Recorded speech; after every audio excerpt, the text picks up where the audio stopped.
Hello, okay, today we are going to be working on the example assignment 3.5. In a previous video, I showed you how to do number 1 on this assignment, on this example. In this particular video, I will complete the bottom part, or number 2.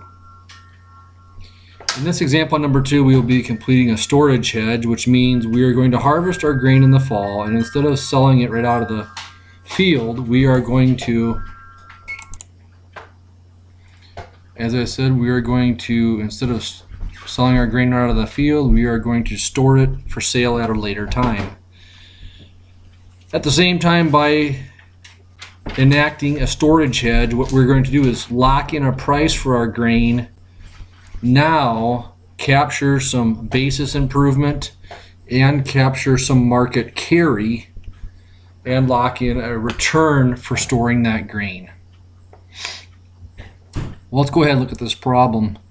On October 15th, Farmer Jones decided to initiate a storage hedge on 5,000 bushels of soybeans that they plan to store until next April. As of now, this is in the fall now, November futures price is $12.50. May futures price at the same time is $12.90, a 40-cent difference.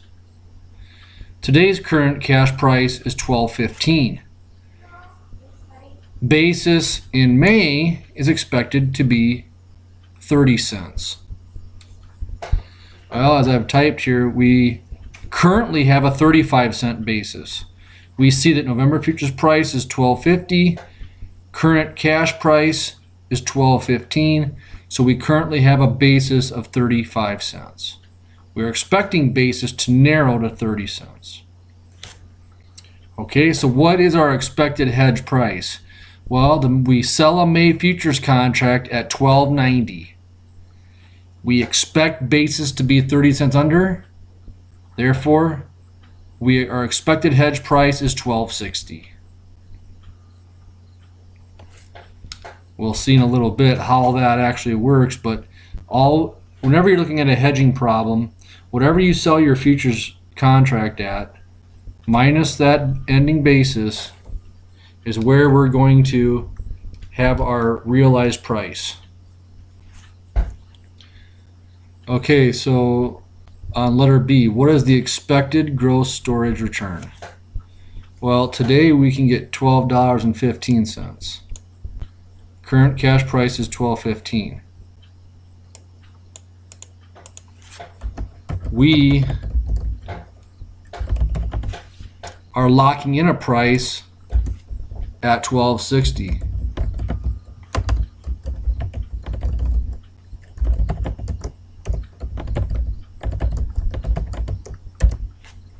So therefore we have a 45-cent gain that we're locking in. We're going to gain 45 cents by we're locking in a price today and storing our grain versus selling it right out of the field in the fall. Okay, letter C, how much of the expected gross storage return is due to carrying charge and how much is due to basis improvement? Okay, how do we figure carrying charge? Carrying charge is the difference in the futures prices. Okay, May's futures is $12.90. November futures is $12.50. So on the market, the market is currently paying 40 cents for us to store our grain. May futures is $12.90 minus November futures of $12.50. That's a gain of 40 cents. So 40 cents of the 45-cent gain in price is due to carrying charge. Now, we do expect basis to improve also. Generally, basis is going to be widest in the fall, when many people are selling grain out of the field. The grain elevators don't have to bid as high because there's a large supply of grain. Current basis is 35 cents. Well, in this particular example, we expect basis to be 30 cents next April.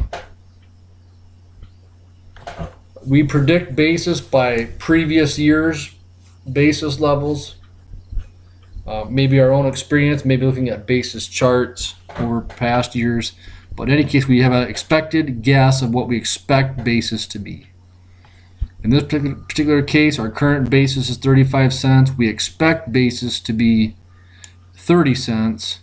So the difference is 5 cents.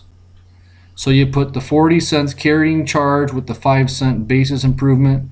We end up with a 45 cent gain in price. Now on to D.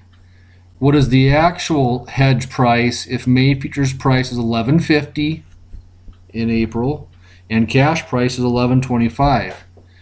Well, geez, good thing that we hedged this soybean crop, because look what happened to price. It went down to $11.50. We sold May futures at $12.90.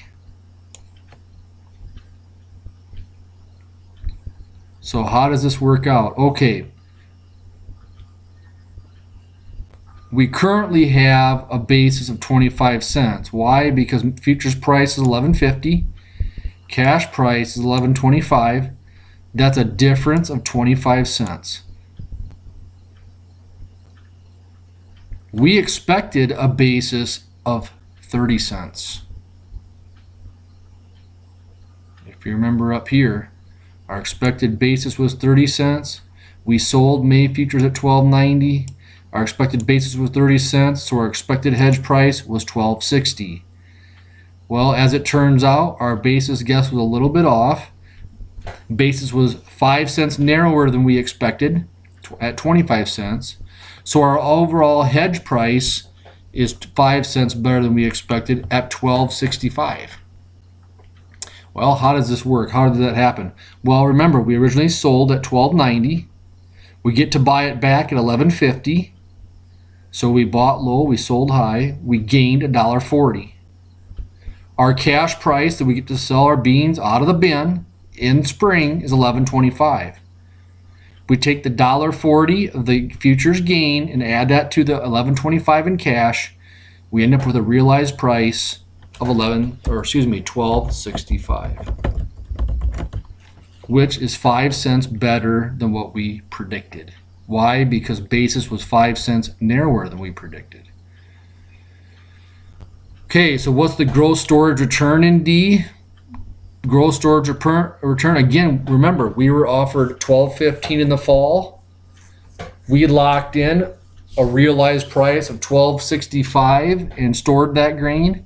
So we got a 50 cent gross storage return. We gained 50 cents by storing that crop of soybeans. Question F. How much of the gross storage return is due to carrying capacity or carrying charge, and how much was due to basis improvement? Well, remember, the futures price for May was $12.90 and the fall price was $12.50. So remember that 40 cents carrying charge is the same. We initially predicted up here a 5 cent basis improvement. Well, it ended up that we had a 10 cent basis improvement because basis was 25 cents instead of the predicted 30 cents. The 25 cent basis is 10 cents better than the initial basis of 35 cents, which we had in the fall. Therefore, the carrying charge plus basis improvement equals the gross storage return of 50 cents. In question G, what is the net storage return if storage cost is 30 cents a bushel? Well, we gained 50 cents, but it cost us 30 cents to store the grain. That would be a net gain after storage of 20 cents. Hopefully this all makes sense to you. As always, if you have any questions, please feel free to give me a call, stop in my office, or drop me an email. I'll do my very best to help you out. Thanks for your attention.